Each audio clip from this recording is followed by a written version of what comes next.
మొన్న మామ దగ్గర లచ్చించారు కోసం కుండ తీసుకున్నాం కదండి. ఈరోజైతే లచ్చించారు ప్రిపరేషన్ ఈరోజు నుండి స్టార్ట్ చేస్తున్నాము. లచ్చించారుని పూర్వం నుండి చాలా పవిత్రంగా భావిస్తున్నాము. అలాగే దీని ప్రిపరేషన్ స్టార్ట్ చేయాలన్నా కూడా ముందుగా ప్రిపరేషన్ స్టార్ట్ చేసే వాళ్ళు స్నానం చేయాలి. అలాగే కుండకి పసుపు రాసి కుంకుమ బొట్లు పెట్టాలి. ఎందుకంటే తర్వాణి చారు లక్ష్మీదేవితో సమానం అంటారు.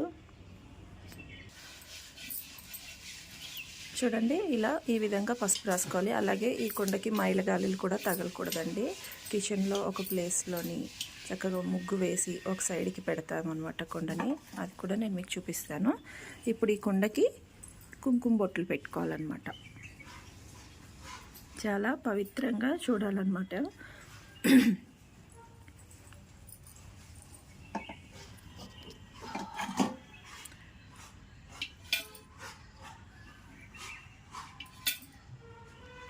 ఈ రెసిపీ అయితే మా తాతమ్మ దగ్గర నుండి అమ్మమ్మకి, అమ్మమ్మ దగ్గర నుండి అమ్మకి, అమ్మ దగ్గర నుండి నేను నేర్చుకున్నాను. ఈ రోజుల్లో చాలామందికి అయితే ఈ కాలంలో లచ్చించారు అన్నది అసలు తెలియదు, అంతరించిపోతుంది. కాబట్టి అలా ఒకరిని బట్టి ఒకరు నేర్చుకుంటే మంచిదండి. ఇది హెల్త్కి కూడా చాలా మంచిది. దీనికి కాంబినేషన్గా ముద్దపప్పు చేసుకోవచ్చు. ఇలా చేసాం కదా బొట్లు పెట్టి. ఇప్పుడు బియ్యం కడుగు నీళ్ళండి. ఒకసారి బియ్యం కడుగుతాం కదా, ఫస్ట్ కడిగిన వాటర్ని అయితే మనం తీసేయాలి. ఈ వాటర్ వచ్చేసి రెండోసారి కడిగిన నీళ్ళు. దీన్ని కలి అంటారు. దీన్ని ఇప్పుడు కుండలో వేసుకోవాలి మనం. తర్వాత స్టెప్ ఏంటంటే, మనం అన్నం ఉడికేటప్పుడు గంజి వస్తుంది కదా, ఆ గంజిని తీసుకోవాలండి. ఇప్పుడు మనం ఆ గంజిని కూడా ఇందులో వేసుకోవాలి. చూస్తున్నారు కదా, గంజిని కూడా వేసుకున్నాం. ఇప్పుడు దీని మీద ప్లేట్ పెట్టి దీన్ని స్టోర్ చేయాలి. ఒక 5 days పడుతుందండి. నెక్స్ట్ ప్రాసెస్ మళ్ళీ చూపిస్తాను మీకు. చూడండి, కలికుండండి. మొన్న ఆల్రెడీ కలి చేసి పెట్టాం కదా, లైట్గా పులవడం కూడా స్టార్ట్ అయింది. ఇది ఈరోజు మళ్ళీ అన్నం వండినప్పుడు గంజి అయితే తీసాము. ఇలా తీసుకున్న గంజిని అయితే ఇందులో వేసేసుకోవడమే. ఇలా 4-5 days చేసుకుంటే మనకి కలి అన్నది రెడీ అయిపోతుంది. ఇప్పుడు మళ్ళీ దీన్ని మూత పెట్టేసుకోవడమే. పులవాలండి. ఇది పులిసాకనే దీన్ని లచ్చించారు రెడీ చేసుకోవాలి. ఇప్పుడండి 3వ రోజు బియ్యం కడిగిన, రెండోసారి బియ్యం కడిగిన వాటర్ ఇది.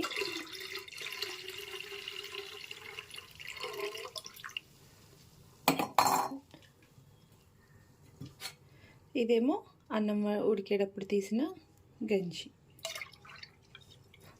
ఇదే ప్రాసెస్ 3-4 days అయితే మనం చేసుకోవాలండి. ఈ 3-4 daysది అయితే ఇక చూడండి ఎంత వచ్చిందండి. ఇది లైట్గా పులుస్తుందన్నమాట. దీన్ని లచ్చించారు చేసుకుంటారు. లచ్చించారు ప్రాసెస్ కూడా నేను మీకు చూపించేస్తాను.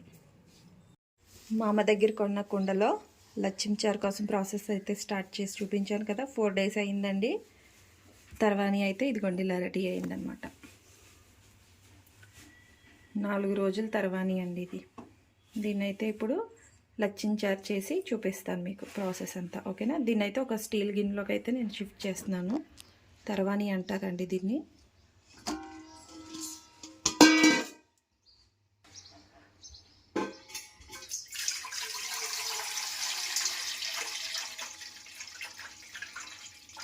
హెల్త్కి కూడా చాలా మంచిదండి ఇది.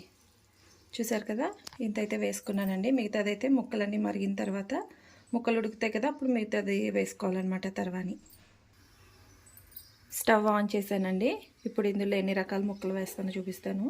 వెజిటబుల్స్ ఎన్ని రకాలు ఉంటాయి అన్నీ వేసుకోవచ్చు. గుమ్మడికాయ, బెండకాయ, టమాటాలు, ఉల్లిపాయలు, తోటకూర ఉంటుంది కదండి, దాని కాడలు అనమాట. తోటకూర కాడలు చాలా బాగుంటాయి లచ్చించారులోకి. ఇవి తోటకూర ఆకులు, ఆనపకాయ, పచ్చిమిరపకాయలు, ఇంకా వంకాయలండి. వంకాయలు ఇవన్నీ కూడా ఇప్పుడు మనం లచ్చించారులో వేయాలి.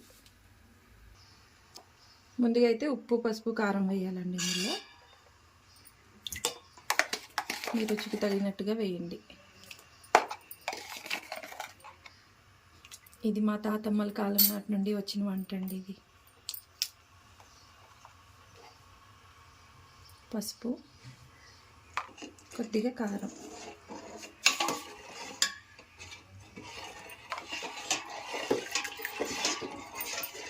ఇప్పుడు ఇందులో కూరగాయ ముక్కలన్నీ వేసేసుకోవాలి.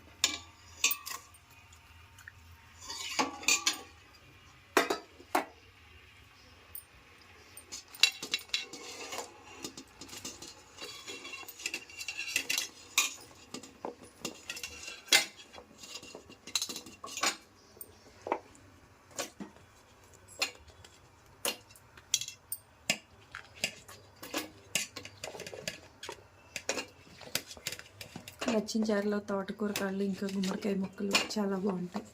దీన్నే కొంతమంది అయితే ఎండ్రాయిల్ తాలింపు కూడా వేసుకుంటారండి లాస్ట్లో తాలింపు పెట్టినప్పుడు.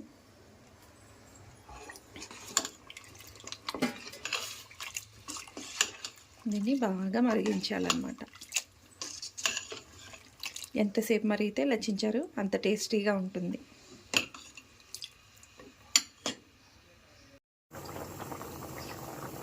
లచ్చించారు అయితే మరగడం స్టార్ట్ అయిందండి.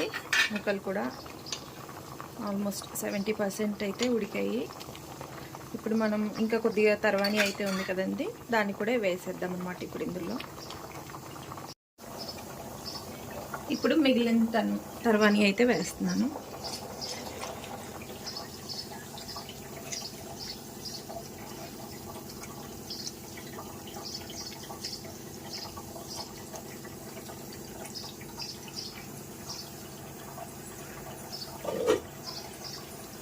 ఇప్పుడు ఇది మళ్ళీ మరగాలండి, ఎక్కువసేపు మరగాలండి, అప్పుడే టేస్ట్ బాగుంటుంది. తర్వాణి చారు, లచ్చించారన్నా తర్వాణి చారన్నా కూడా ఒకటే.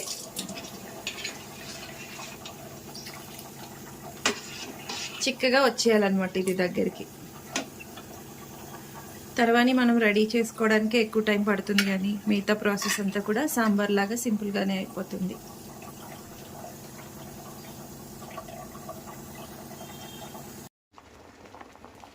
చూడండి ఎంత బాగా మరుగుతుందో లచ్చించారు. ఇంకా మరగాలి,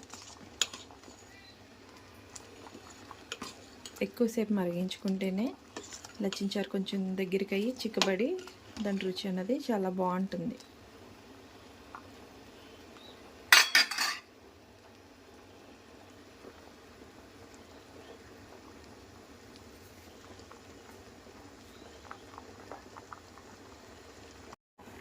లచ్చించారు అయితే బాగా మరిగింది, ఇంకా ఇది చిక్కబడింది కూడా. చూడండి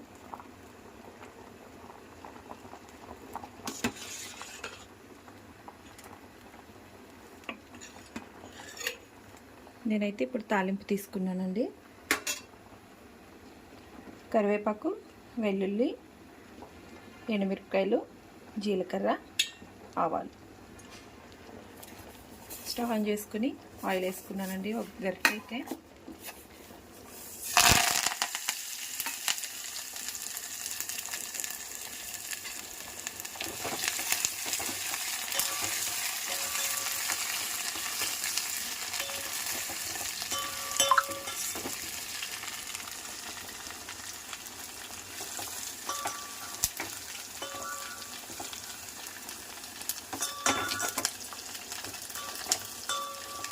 తాలింపు మంచిగా వేగనివ్వాలి.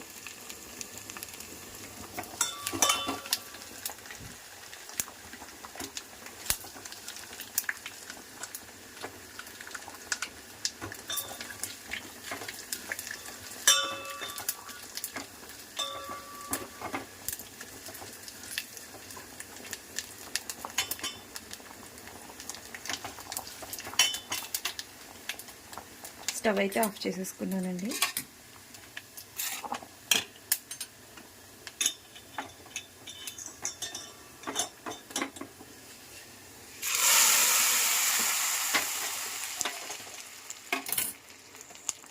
పెట్టగానే సూపర్ స్మెల్, చాలా బాగుంది. తప్పకుండా మీరు కూడా ఈ రెసిపీని అయితే ఇంట్లో ట్రై చేయండి ఒకసారి, చాలా బాగుంటుంది టేస్ట్.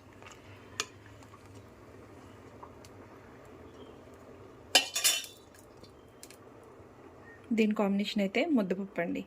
ముద్దపప్పు లచ్చించారు కలుపుకొని తింటే అసలు టేస్ట్ అదిరిపోతుంది అనమాట. ఇంకా వేరే కర్రీ ఏమీ కూడా అవసరం లేదు, అంత టేస్టీగా అంత రుచిగా ఉంటుంది. ఈ వీడియోని చూశారు కదా, ఛానల్ని సబ్స్క్రైబ్ చేసుకోండి, వీడియోకి లైక్ ఇచ్చేయండి. వీడియో చూస్తున్నారు కానీ లైక్ ఇవ్వట్లేదు, లైక్ ఇవ్వడం మర్చిపోకండి.